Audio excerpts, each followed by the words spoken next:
গাজওয়াতুল হিন্দ হ্যাঁ কিনা? গাজওয়াতুল হিন্দের নরেন্দ্র মোদীকে আন্তর্জাতিক আদালতে আমি নিয়ে থাকবো। হ্যাঁ, এবং বাংলাদেশ কি করবেন? পাকিস্তান থেকে এই তো পথে এসো বাবা, পথে এসো। পাকিস্তান বাংলাদেশকে অ্যাটম বোম দেবে?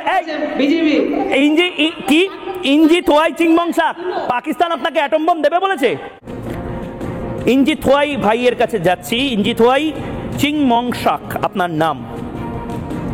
আপনারা ছোট ভাই, বড় ভাইকে কেন এরকম বিরক্ত করছেন? ভারতকে বাংলাদেশ এই অসভ্যতাগুলো করছে, আপনারা চুপ করে আছেন কেন ভাই? কিসের প্রবলেম? তোমার কোন কোন জায়গায় ব্যথা গো? বড় ভাইরা 53 বছর ধরে বেইমানি করেছে। বড় ভাইরা 53 বছর ধরে ছোট ভাইকে লাথি মেরেছে। এই জন্য ছোট ভাই এখন স্বাধীন হয়ে বাঁচতে চায়।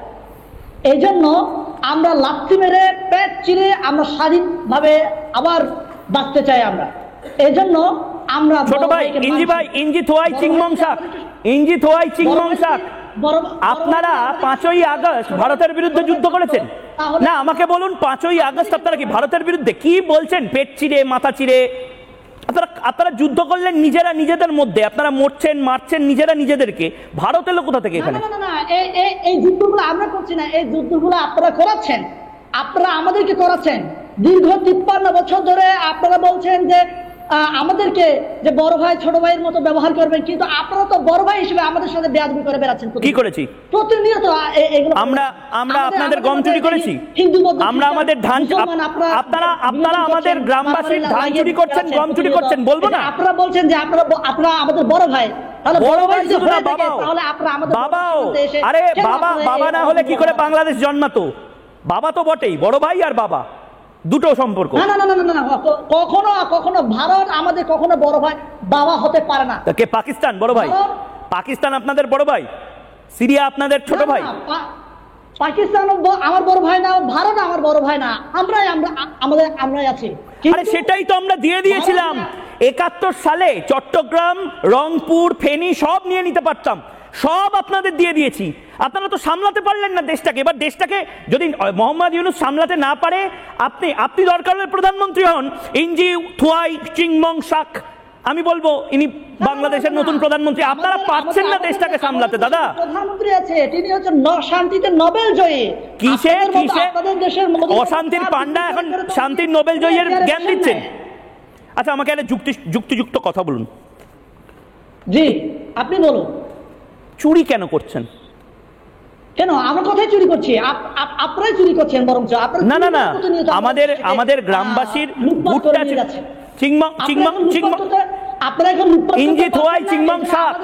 আমার দেশে এসে আপনারা হাঙ্গামা। আমাকে একটা কথা বলুন, আমি পিসিআর কে বলবো, ভুট্টা চুরি, ফসল চুরি আর ভুট্টা চুরি একদম শেষের দিকে ভেবেছিলাম আমি নেব। এই দুটো বাইট একবার আমার সম্মানীয় বাংলাদেশের অতিথিদের শোনাতে, এবং আশা করি তারা লজ্জা পাবেন। এত চুরি করছেন কেন বলুন না? আরে আমাদের বড় হৃদয়, ধান লাগবে দিয়ে দেবো, চুরি করবেন না। শুনুন না,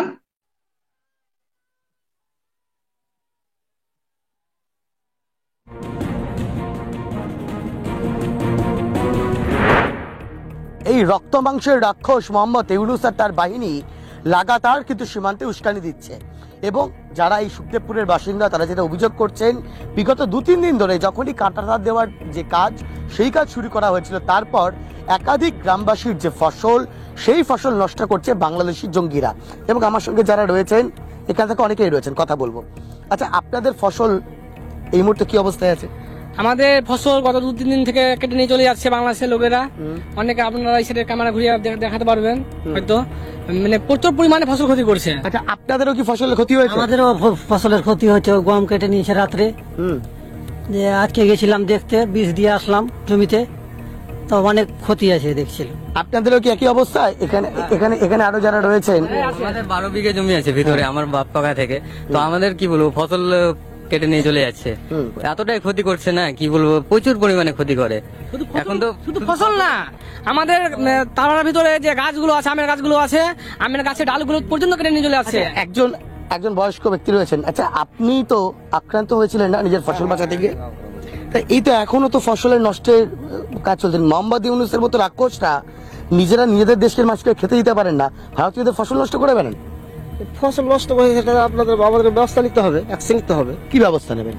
আবার যে ব্যবস্থা করতে হবে, আবার প্রশাসন নিব, না হলে নিজে করবো, যে কোনো একটা ব্যবস্থা নিতে হবে। মানে প্রতিদিন প্রতি মুহূর্তে এইভাবে কেউ কেউ উস্কানি দিয়ে যাবে, ফসল নষ্ট করে দিয়ে যাবে, এ তো চলতে পারে না। এটা অসম্ভব, এটা সম্ভবই না। এভাবে ক্ষতি করলে চলবে? তারিকুল সাহেব যদি আমাদের সাথে থাকেন, আমি তারিকুল সাহেবের কাছে যাব, কিন্তু আমি ইঞ্জি থোয়াই চিংমাং শাক ওনাকেই আবার জিজ্ঞেস করছি, চুরি করছেন কেন? চুরি করা মহাপাপ। আপনারা ঈশ্বরচন্দ্র বিদ্যাসাগরের বই পড়েননি? না না না না না, আপনারা চুরি করেন কেন? আমাদের বলবেন, আমরা বড় ভাই, আমাদের বলবেন ধান লাগলে ধান দেব, চাল লাগলে চাল দেব, ভুট্টা লাগলে ভুট্টা দেব, ওষুধ লাগলে ওষুধ দেব, পেসমেকার লাগলে পেসমেকার দেব। আরে ভালোবাসাও দেব, চুরি করবেন না, শুধু প্রমিস করুন চুরি করবেন না না। না না, আপনারা কখনো ভালোবাসতে জানেন না, ভালোবাসতে পারেন না। কে বলেছে? আমার হৃদয়ে আপনাদের প্রতি এত বড় জায়গা আছে, বোয়াল মাছের মতন জায়গা। আসুন, ভালোবেসে দেখাচ্ছি, গোটা বাংলাদেশকে নিয়ে আসুন, গোটা বাংলাদেশ আমাদের অংশ হবে। আসুন না, ভালোবাসা কাকে বলেছে? আমরা ভালোবাসতেও জানি, ভালোবাসা কেন এত অসহায় সেটা দেখাতেও জানি। আপনাদের ভালোবাসা যদি এতই বিরাট হতো, তাহলে আমার পার্বত্য চট্টগ্রামে আপনারা এতদিন আগুন লাগায় রাখতেন না। আমার পার্বত্য চট্টগ্রাম আপনাদের জন্য অস্থিতিশীল হয়ে রয়েছে। ও আপনারা আপনি ভাই, আপনি চট্টগ্রামের? জি, আমি চট্টগ্রাম। বাহ বাহ, আমাদের এখানে, আমাদের কলকাতায় জানেন তো স্লোগান উঠছে, চট্টগ্রাম মাঙ্গে আজাদি। আপনারা যেরকম কাশ্মীর মাঙ্গে আজাদি স্লোগান তুলতেন, এখানে যারা জাতীয়তাবাদী ছেলে ছোকরা আছে তারা বলছে চট্টগ্রাম মাঙ্গে আজাদি। তো চট্টগ্রামের বাসিন্দাকে পেলাম বলে আপনি বলে দিলাম। আমি পীযূষের কাছে যাব। পীযূষ, বাংলাদেশের যিনি প্রতিনিধি এই মুহূর্তে রয়েছে, পীযূষ প্রতিবাদী গ্রামবাসী এই মুহূর্তে মালদা থেকে রয়েছে, এবং প্রতিবাদী বাংলাদেশি রাজনৈতিক কর্মী এই মুহূর্তে ঢাকা থেকে রয়েছে। পীযূষ, এই ভদ্রলোক ইঞ্জি থোয়াই চিংমং শাক চট্টগ্রামের বাসিন্দা, ইনি তো একেবারে বলছেন যে না, বাংলাদেশ কোনো চুরি চুরি করছে না, আপনাদের ধান গম এই সমস্ত কিছু। সত্যিটা কি? ময়ূকবাবু, আজকে যা ঘটনাটা ঘটেছে আমি সেইটা প্রথমে বলি।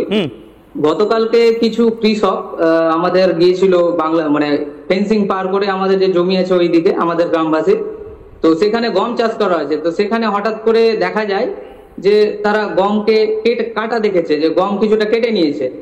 তো আজকে আবার গমের জমিতে জল দিতে গিয়ে দেখা যায় প্রায় 1.5-2 বিঘা মানে গম তারা কেটেছে। তারপরে অনেকগুলো গাছের ডাল কেটে নিয়েছে, হ্যাঁ, যেগুলো হয়তো মিডিয়া গেলে দেখতে পারবে। তো তার প্রতিবাদে সেখানকার বিজিবি কে বলা হয়েছে যে এগুলো যে ঘটছে আপনারা কিছু বলছেন না কেন।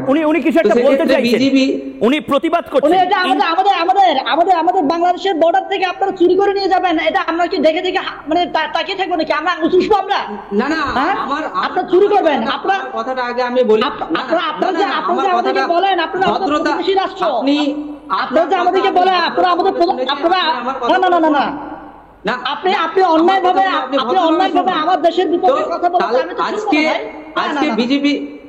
আজকে বিজিবি তাদের বিজিবিকে বলা হয়, তার প্রত্যুত্তরে বিজিবি কিছু বাংলাদেশিকে লেলিয়ে দেয়। তারপর ক্রমান্বয়ে 5 থেকে 10 হাজার বাংলাদেশি লোক পাথর ইট পাটকেল নিয়ে আমাদের বিএসএফ এবং গ্রামবাসীদের উপরে, যারা কৃষক চাষ করতে গিয়েছিল তাদের উপর ছুটতে